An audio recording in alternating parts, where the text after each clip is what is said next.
When we're young, our body has lots of collagen, and as we age, the collagen starts to go away in our face, in our lips, even our soft palate.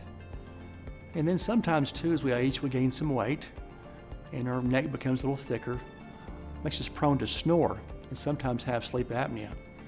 The laser can help us put collagen back into the tissues of the palate. And by doing that, we can shrink that tissue and raise it up and open the size of the airway. And then you have much less snoring. You wake up refreshed, you've slept better.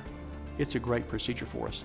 So I started coming in for the laser treatment on my throat to keep you from snoring. So I came in, let's see, it's been about a year and a half that I've done that. It builds up collagen in the back of your throat, so I guess it's what makes your throat relax to keep you from what makes you snore.